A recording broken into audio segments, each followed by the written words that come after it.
नमस्कार दर्शकों। वैसे तो हिंदू धर्म में हर एक दिन त्योहार की तरह होता है, परंतु कुछ ऐसे त्योहार हैं जिनका हिंदू धर्म में बड़ा महत्व है। उन्हीं हिंदू त्योहारों में से एक है नवरात्रि, जिसे हर साल 2 बार मनाया जाता है, जिनमें चैत्र मास की चैत्र नवरात्रि और आश्विन मास की शारदीय नवरात्रि शामिल है। हिंदू मान्यताओं के अनुसार देवी दुर्गा को जगत जननी अर्थात सर्व सृष्टि की रचयिता माना जाता है और यही वजह है कि नवरात्रि के दौरान लोग लोक मान्यताओं अनुसार देवी दुर्गा से लाभ प्राप्ति के उद्देश्य को ध्यान में रखकर माता दुर्गा को प्रसन्न करने के लिए उनके 9 अलग अलग रूपों की पूजा करते हैं और 9 दिन व्रत उपवास रखते हैं। ऐसे में लोगों को यह जरूर जानना चाहिए, क्या नवरात्रि पर्व मनाने से दुर्गा जी को खुश किया जा सकता है? क्या नवरात्र व्रत रखने से माता दुर्गा से लाभ प्राप्त किया जा सकता है? क्या नवरात्रि मानने का निर्देश किसी सदग्रंथ गीता वेद में दिया गया है? क्या देवी दुर्गा की पूजा करना शास्त्र सम्मत है? तो चलिए जानते हैं। दर्शकों, मानव स्त्री पुरुष का जन्म भाग्यवान आत्माओं को मिलता है, जो पूर्व जन्मों में किए गए पापों तथा पुण्यों पर आधारित होता है, जिसे प्रारब्ध कहा जाता है। इस बात को सब मानते हैं कि कर्म से सुख और कर्म से ही दुख होता है। वहीं हिंदू धर्म का प्रत्येक व्यक्ति जिसकी आस्था परमात्मा में है, वह मानता है कि धार्मिक शास्त्र, चारों वेद, श्रीमद् भगवत गीता परमात्मा का बनाया संविधान है और हम सभी जानते हैं कि जो व्यक्ति संविधान का उल्लंघन करता है वह दंडित होता है, जिससे उसे न सुख प्राप्त होता है, न उसके कार्य सिद्ध होते हैं और न उसका मोक्ष होता है, जिसका प्रमाण हमें पवित्र गीता अध्याय 16 श्लोक 23-24 में मिलता है, जिसमें कहा गया है कि जो व्यक्ति शास्त्र विधि को त्याग कर अपनी मर्जी से मनमाना आचरण करता है, उसको न सुख की प्राप्ति होती है, न सिद्धि प्राप्त होती है तथा न उसको मोक्ष प्राप्त होता है। इसलिए तेरे लिए कर्तव्य और अकर्तव्य की व्यवस्था में शास्त्र ही प्रमाण है, इसलिए तू शास्त्रों में बताए कर्म कर। दर्शकों, प्रथम तो किसी भी प्रमाणित सदग्रंथ चारों वेद श्रीमद् भगवत गीता में नवरात्रि का उल्लेख नहीं मिलता, जिससे यह शास्त्र विरुद्ध मनमाना आचरण होने से व्यर्थ है। दूसरा गीता अध्याय 6 श्लोक 16 में कहा गया है, नात्यश्नतस्तु योगोऽस्ति न चैकान्तमनश्नतः न चाति स्वप्नशीलस्य जाग्रतो नैव चार्जुन।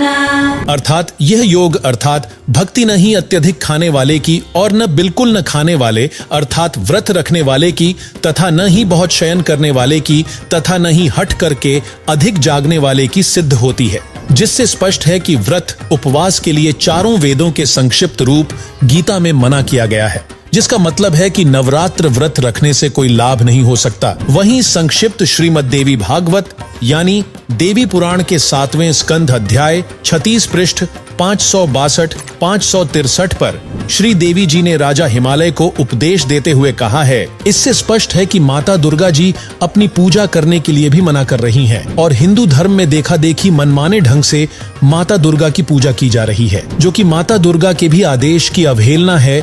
और इससे आप स्वयं विचार कीजिए, क्या दुर्गा जी के आदेश की अवहेलना करने से माता दुर्गा प्रसन्न हो सकती है और क्या इससे लाभ मिल सकता है? जिसका सीधा जवाब है नहीं।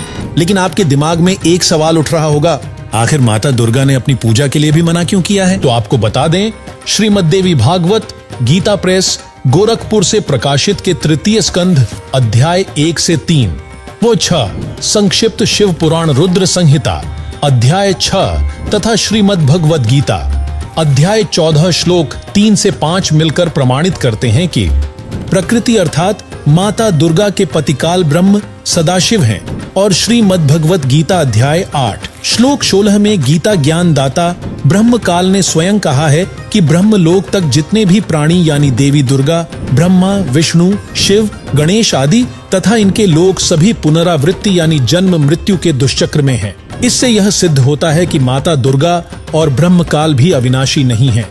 यही कारण है कि माता दुर्गा अपनी भी भक्ति करने के लिए मना कर रही हैं। वहीं काल ब्रह्म ने गीता अध्याय 2 श्लोक 12, अध्याय 4 श्लोक 5 व अध्याय 10 श्लोक 2 में स्पष्ट किया है कि तेरे और मेरे बहुत से जन्म हो चुके हैं, तू नहीं जानता, मैं जानता हूँ। अर्थात ब्रह्म काल भी जन्म मृत्यु के कष्ट से दुखी है। इसलिए श्रीमद् भगवद गीता अध्याय 7 श्लोक 29, अध्याय 8 श्लोक 3 में गीता ज्ञानदाता ब्रह्म कहता है कि जो जरा अर्थात वृद्धावस्था और मृत्यु के कष्ट से छूटने का प्रयास करते हैं वे उस परम अक्षर ब्रह्म को जानते हैं। उसी के विषय में गीता अध्याय 15 श्लोक 4 में गीता ज्ञान दाता ने कहा है कि तत्वदर्शी संत की प्राप्ति के पश्चात उस परमेश्वर के परम पद अर्थात सतलोक को भली भांति खोजना चाहिए, जिसमें गए हुए साधक फिर लौटकर संसार में नहीं आते और जिस परम अक्षर ब्रह्म से आदि रचना सृष्टि उत्पन्न हुई है उस सनातन पूर्ण परमात्मा की ही मैं शरण में हूँ, जिससे स्पष्ट है कि माता दुर्गा जगत जननी अर्थात सर्व सृष्टि की रचयिता भी नहीं है। वहीं गीता अध्याय 18 श्लोक 62 में गीता ज्ञान दाता ने कहा है कि उस परमेश्वर अर्थात परम अक्षर ब्रह्म की शरण में जा, जिसकी कृपा से तुझे परम शांति और सनातन परम धाम यानी सतलोक की प्राप्ति होगी, जहां जन्म मृत्यु वृद्धावस्था तथा अन्य कोई कष्ट नहीं है। उस सनातन परम धाम यानी सतलोक के विषय में संत गरीबदास जी ने कहा है, ना कोई भिक्षुक दान दे, ना कोई हार व्यवहार, ना कोई जन्मे मरे, ऐसा देश हमार, जहां शंखों लहर मेहर की उपजें, कहर जहां नहीं कोई, दास गरीब अचल अविनाशी, सुख का सागर सोई। वहीं गीता ज्ञान दाता ब्रह्म ने उस परम अक्षर ब्रह्म यानी पूर्ण ब्रह्म की भक्ति के सांकेतिक मंत्रों के विषय में गीता अध्याय 17 श्लोक 23 में कहा है, ओम तत्सदिति निर्देशो ब्रह्मणस्त्रिविधः स्मृतः ब्राह्मणास्तेन वेदाश्च यज्ञाश्च विहिताः पुरा। भावार्थ है कि सच्चिदानंद घन ब्रह्म के स्मरण का ओम तत्व सत 3 मंत्र का जाप है जो 3 प्रकार से किया जाता है। सृष्टि की आदि में ब्राह्मण यानी भक्तजन इसी ज्ञान के अनुसार यज्ञ आदि अनुष्ठान किया करते। दर्शकों, इन सांकेतिक मंत्रों को केवल तत्वदर्शी संत ही बता सकता है, क्योंकि गीता अध्याय 4 श्लोक 34 में तत्व ज्ञान की प्राप्ति के लिए तत्वदर्शी संत की शरण में जाने के लिए कहा गया है और गीता अध्याय 15 श्लोक 1 में उस तत्वदर्शी संत की पहचान बताई गई है कि ऊपर को मूल यानी जड़ वाला, नीचे को तीनों गुण रूपी शाखा वाला उल्टा लटका हुआ संसार रूपी पीपल का वृक्ष जानो। इस संसार रूपी वृक्ष के पत्ते आदि छंद हैं अर्थात भाग हैं। जो इस संसार रूपी वृक्ष के सर्व भागों को तत्व से जानता है वह वेद के तात्पर्य को जानने वाला है अर्थात वह तत्वदर्शी संत है। दर्शकों, मौजूदा वक्त में पृथ्वी पर पूर्ण तत्वदर्शी संत भी विद्यमान हैं, जो कोई नहीं बल्कि जगत गुरु तत्वदर्शी संत रामपाल जी महाराज जी हैं, जिन्होंने सभी सदग्रंथों और सूक्ष्म वेद से बताया है। कबीर अक्षर पुरुष एक पेड़ है, क्षर पुरुष वाकी डार, तीनों देवा शाखा है, पात रूप संसार। कबीर हम ही अलख अल्लाह है, मूल रूप करतार, अनंत कोटि ब्रह्मांड का मैं ही सृजनहार। तथा सदग्रंथों के अनुसार संत रामपाल जी महाराज जी 3 बार में भक्ति क्रम को पूरा करते हैं।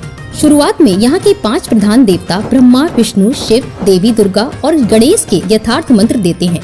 दूसरी बार में ब्रह्म पर ब्रह्म का सतनाम तथा तीसरी बार में पूर्ण ब्रह्म का सार नाम प्रदान करते हैं, जिससे साधक को सर्वलाभ होते हैं, जिससे अंत में साधक को मोक्ष की प्राप्ति होगी। अतः आप सभी बिना समय गवाएं शास्त्र विरुद्ध मनमानी क्रियाओं को छोड़कर तत्वदर्शी संत रामपाल जी महाराज जी से नामोपदेश प्राप्त कर अपने मानव जीवन का कल्याण करवाएं।